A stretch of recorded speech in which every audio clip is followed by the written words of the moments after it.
Buenos días, nosotras somos del grupo 602 y estamos conformadas por Kitsia Naité Mesa Benítez, Evelyn Rodríguez Valente, Dulce Pamela Guerrero Carreto, Ailet Paloma Herrera Arroyo, Noemí de Jesús Mojica Alemán, Valeria Melisa Pérez Castañeda, Yaretsi Gómez Holanda, Kimberly Margarita Ocampo de Jesús, Jimena Marrón Solís y Regina Pineda Manso.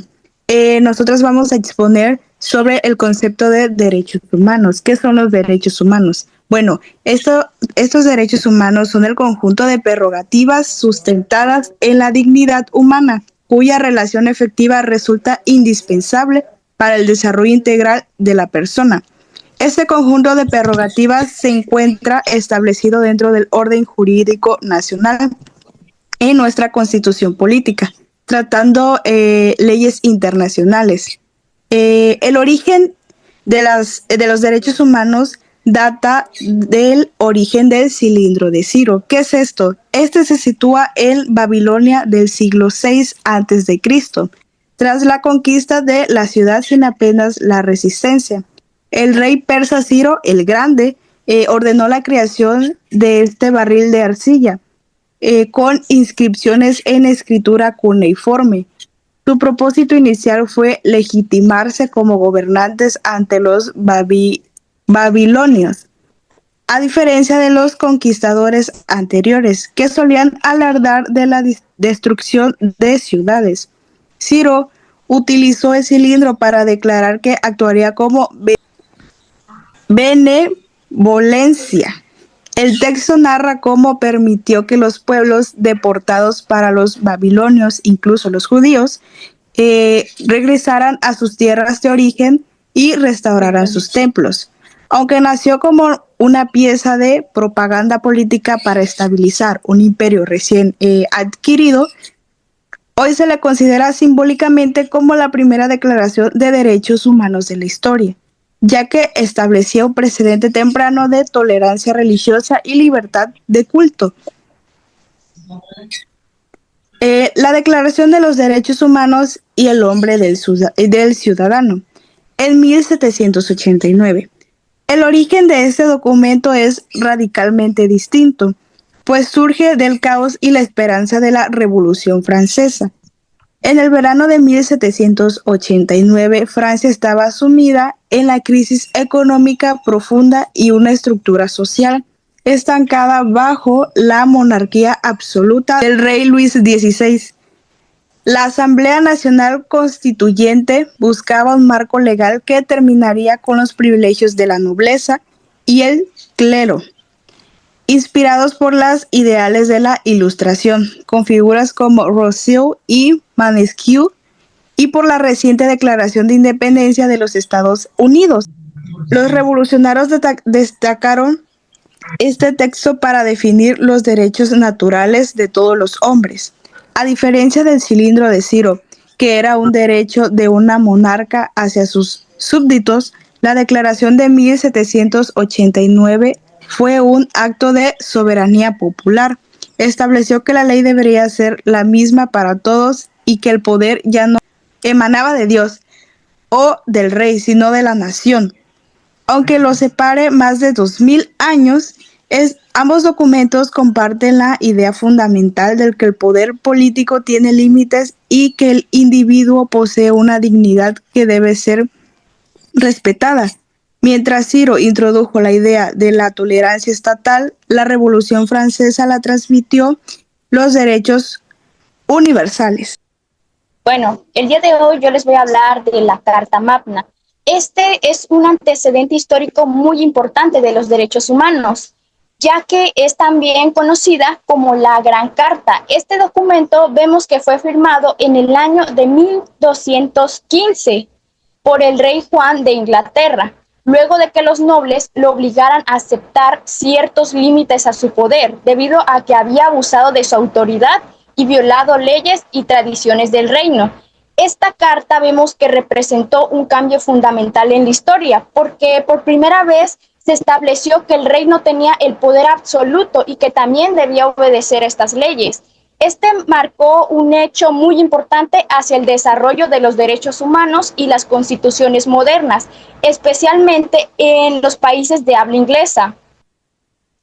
Bueno, vemos que entre los primeros derechos y principios que establecía este documento se encuentran la libertad de la Iglesia frente a la intervención del gobierno, el derecho a lo de los ciudadanos libres a poseer y heredar propiedades, asimismo la protección contra impuestos excesivos, el derecho de las viudas con propiedades a no decidir a volver a casarse, el principio de igualdad ante la ley y garantías legales, la prohibición del soborno y la mala conducta de los funcionarios públicos. Bueno, ¿qué influencia tuvo esto en la Ilustración y la Revolución Francesa? Vemos que la influencia que tuvo fue muy significativa porque para el desarrollo de la Revolución Francesa, ya que a mediados del siglo XVIII muchos filósofos y científicos europeos comenzaron a utilizar las ideas y métodos de la ciencia para examinar a los seres humanos y sus sociedades. Este movimiento fue conocido como la Ilustración. Defendía la idea de que todos los seres humanos tienen la capacidad de razonar y tomar decisiones por sí mismos. Además, sostenía que existen derechos naturales como la vida y la libertad, que pertenecen a todas las personas por el simple hecho de ser humanas. Estas ideas cambiaron la forma de pensar de la sociedad. Muchas comenzaron a cuestionar la monarquía absoluta y a considerar que si los gobiernos son creaciones humanas y no designios divinos, el pueblo tiene derecho a modificar o reemplazar a un gobierno justo. Inspirado en estas ideas, estalla la Revolución Francesa en 1789. En este momento, Francia vivía una profunda desigualdad social. Los campesinos pagaban impuestos muy elevados, existía la pobreza, la corrupción, y vemos que el rey concentraba todo el poder, él tenía el poder absoluto. No fue hasta que el 14 de julio de 1789 ocurrió la toma de la Basílica, símbolo del inicio de la revolución y del fin del poder absoluto del rey Luis XVI. Posteriormente, el rey y su esposa María Antonieta fueron juzgados y ejecutados. En ese mismo año se proclamó la Declaración de los Derechos Humanos, de los del hombre y del ciudadano, donde se firmó que los hombres nacen y permanecen libres e iguales en derechos. Con la revolución surgió una nueva idea. Los habitantes dejaron de ser súbditos y pasaron a ser ciudadanos. Se estableció el principio de la soberanía, es decir, que el poder reside en el pueblo. La Constitución es el documento principal de un país porque establece cómo funciona el gobierno y qué derechos tienen las personas. En Estados Unidos, la Constitución se creó en 1787 para evitar que el poder se concentrara en una sola autoridad. Por eso se dividió en tres poderes, que es el ejecutivo, el legislativo y el judicial. Después, en 1791, se agregaron 10 enmiendas llamadas Cartas de Derecho de los Estados Unidos, donde incluyeron libertades básicas como la expresión, la religión y el derecho a un juicio justo. Estas ideas influyeron en otros países y también en la Declaración Universal de los Derechos Humanos, creada por la Organización de las Naciones Unidas, que reconoce derecho para todas las personas. La Declaración Universal de los Derechos Humanos es un documento que marca una historia debido a su objetivo por preservar la dignidad humana. La Declaración Universal de los Derechos Humanos fue adoptada por la Asamblea General de la ONU el 10 de diciembre de 1948 en París, como respuesta directa a la masacre que hubo en la Segunda Guerra Mundial. Su objetivo fue establecer un estándar internacional para prevenir futuros conflictos y proteger la dignidad humana. Tras la Segunda Guerra Mundial, la comunidad internacional se comprometió a que nunca más ocurrirían violaciones masivas de derechos. Se redactó en medio de la tensión de la Guerra Fría, por la tensión de la Guerra Fría y el surgimiento del bloque occidental y oriental. En 1945, la Carta de las Naciones Unidas fue firmada tras la guerra. Esta buscaba promover la paz y la protección de los derechos humanos fundamentales. Los líderes del mundo decidieron complementar la Carta de las Naciones Unidas con una hoja ruta para garantizar los derechos de todas las personas, en cualquier lugar y en todo momento. El documento fue examinado en la primera sesión de la Asamblea General de 1946.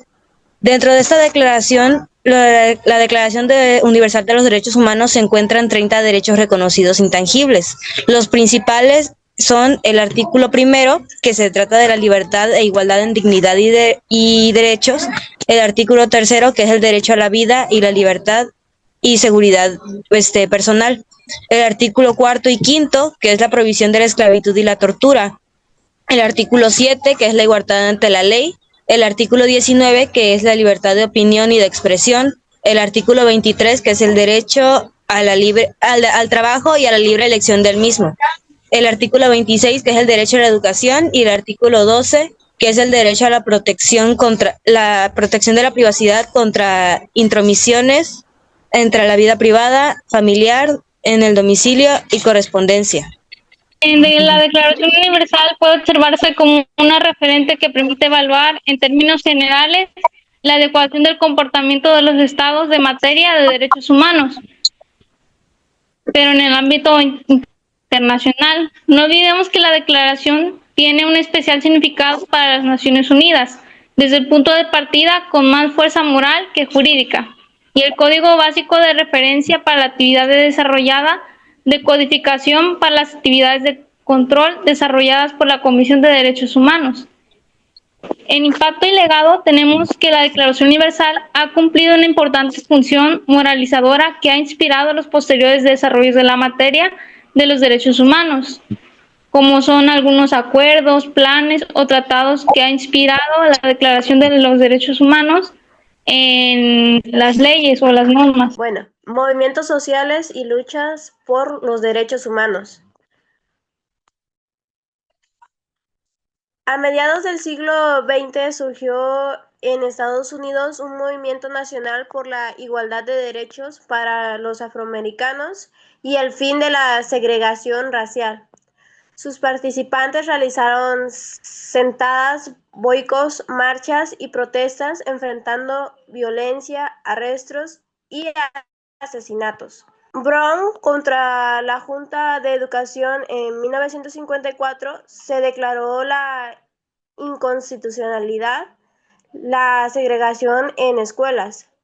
Rosa Parks en 1955 fue su arresto y impulsó el boicot de autobuses en Montgomery. Hubo una marcha sobre Washington en 1963 y es donde dio su discurso que se llamó Tengo un sueño, de Martin Luther King Jr. También en 1965 hubo marchas de Selma, que fue la lucha por el derecho al voto. De esta se consiguieron 3 logros, que fue la Ley de Derechos Civiles de 1964, la Ley de Derecho al Voto de 1965 y entre muchas leyes de segregación racial. Movimiento feminista y derechos a las mujeres. Hablar de feminismo en la actualidad es referirse a un tema controversial. Se trata de un movimiento que exige que hombres y mujeres tengan los mismos derechos. Por lo tanto, concede al género femenino capacidades antes reservadas solo a los hombres. Esto quiere decir que pues todas las personas somos titulares de derechos humanos. Y de esto existen existen etapas principales del feminismo, que es el derecho al voto, la igualdad laboral, la autonomía sexual, reproductiva y la lucha contra la violencia de género. Bueno, el feminismo también se relaciona con situaciones de la vida diaria, como la distribución de tareas en el hogar, el respeto en las relaciones personales y la igualdad de oportunidades en la escuela o en el trabajo. Muchas veces estas desigualdades no son evidentes, pero influyen cómo se desarrollan en las personas. La importancia de la educación en la igualdad es fundamental para reducir la discriminación de género, ya que permite cuestionar estereotipos y promover el respeto. Cuando hombres y mujeres reciben las mismas oportunidades educativas, se amplían sus posibilidades de desarrollo personal y profesional. También tiene que ver con los estereotipos de género, ya que durante mucho tiempo se han creado ideas sobre lo que deben hacer hombres y mujeres. El feminismo busca que cada persona pueda elegir libremente sus intereses, habilidades y metas sin estar limitada por esos estereotipos. Otro objetivo importante es fomentar una sociedad donde todas las personas puedan participar en decisiones sociales y políticas en igualdad de condiciones, promoviendo el respeto y la convivencia. Hoy en día, el feminismo también genera debate porque existen diferentes opiniones sobre sus propuestas, pero su base sigue siendo la búsqueda de igualdad y la eliminación de la discriminación. El movimiento LGBTQI+, es un movimiento social que busca que todas las personas tengan los mismos derechos, sin importar su orientación sexual o identidad de género. Este movimiento surgió de manera más visible en 1969, después de una serie de protestas ocurridas en un bar llamado Stonewall Inn en Nueva York, donde personas de la comunidad comenzaron a manifestarse contra la discriminación que sufrían. A partir de ese momento, el movimiento empezó a crecer en diferentes países, promoviendo el respeto, la inclusión y la igualdad. Con el paso del tiempo, se han logrado avances importantes, como leyes contra la discriminación y el reconocimiento del matrimonio igualitario en algunos lugares. Sin embargo, todavía existen desafíos, por lo que organizaciones internacionales continúan trabajando para proteger los derechos de las personas de esta comunidad y así fomentar una sociedad más respetuosa e inclusiva. Derechos humanos en América Latina. En América Latina enfrentan un panorama crítico caracterizado por la persistencia de la violencia, la desigualdad estructural, la impunidad, a pesar de contar con un sólido marco normativo regional. Persisten graves amenazas contra defensores de derechos humanos, altos índices de violencia contra personas trans y de género diverso, así como retrocesos democráticos en varios países. La Comisión Interamericana de Derechos Humanos juega un rol central abordando retos en seguridad ciudadana, justicia, derechos de comunidades indígenas y afrodescendientes. La situación actual, con la violencia contra los defensores, se denuncian constantes amenazas, detenciones arbitrarias y asesinatos de personas defensoras de derechos humanos, con altos índices de impunidad colombiana. En México y Guatemala se reportan situaciones graves, incluyendo ataques ambientalistas. Bueno, la Comisión Interamericana de Derechos Humanos, básicamente la CIDH, es la guardiana de los derechos humanos en todo continente americano. Son un equipo independiente, son 7 expertos que no trabajan para ningún gobierno de ningún país. Eh, Están ahí para asegurar que se respeten nuestros derechos sin importar quién esté al poder. Su sede está en Washington y también lo que hace la Comisión Interamericana es de que no se queda solo en la oficina. Ellos viajan a países para poder, con sus propios ojos, ver cómo está pasando la situación, los afectados. También publican informes para que el mundo sepa de la verdad. Escuchan a la gente en común, esto es lo más importante. Si sientes que en tu país se han sido violados tus derechos y no encuentras justicia, la CIDH es el lugar donde re- puedes presentar tu denuncia. Y han manejado miles de casos de personas que buscan ser escuchadas.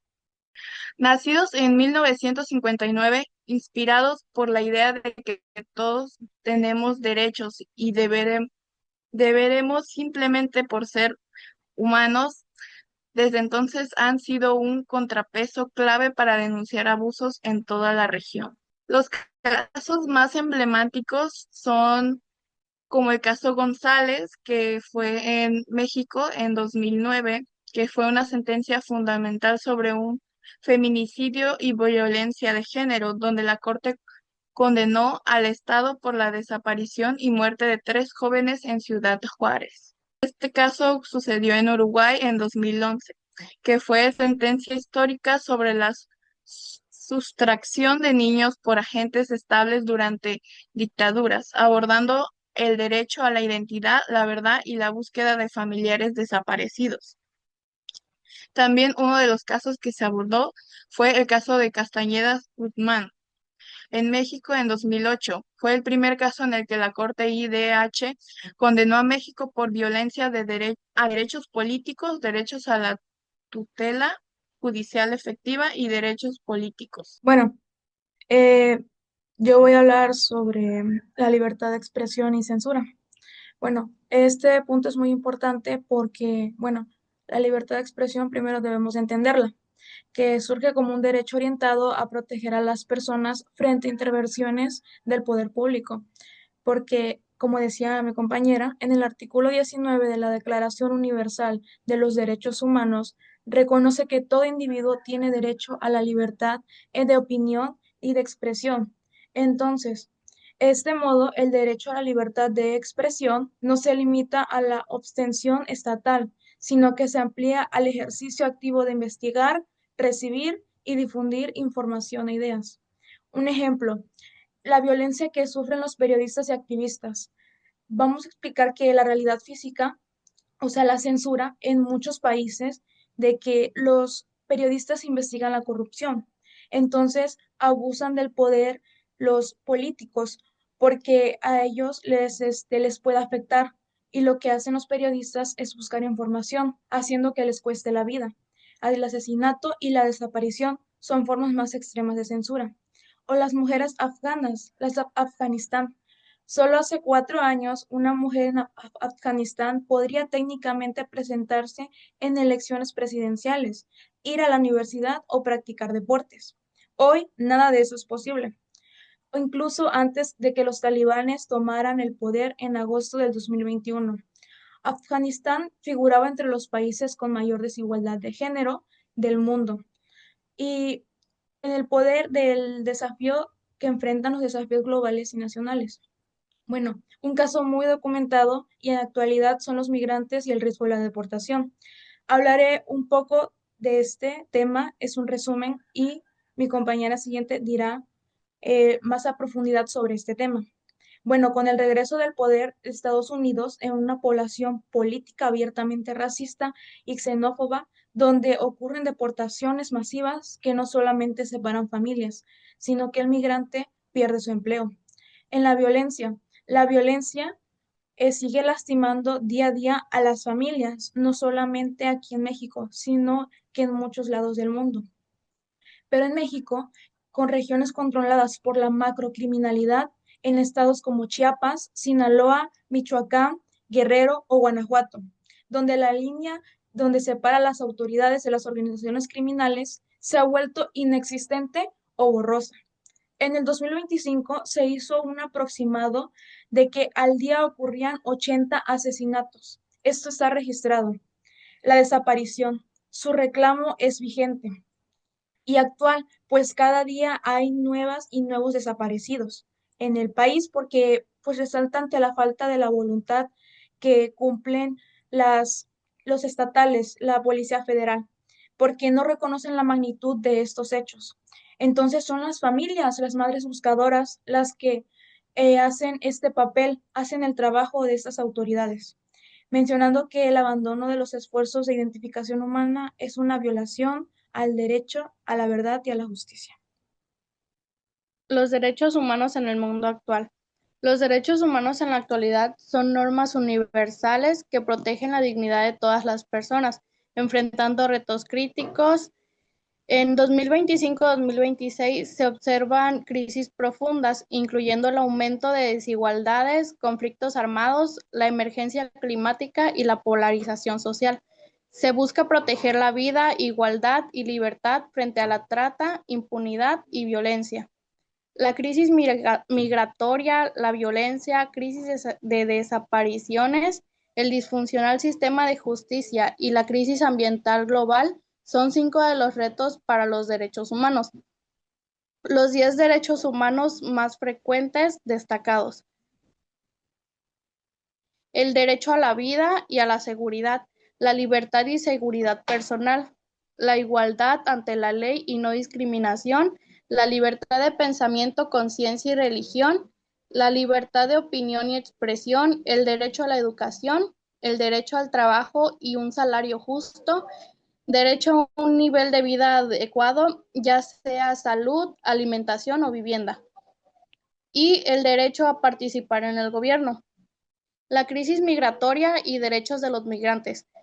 En derechos humanos no es exagerado advertir sobre la crisis migratoria que una política de deportación masiva puede generar respecto de personas que ya hoy enfrentan situaciones críticas a su paso por México, donde quedan a merced de salvajes poderes legales e ilegales.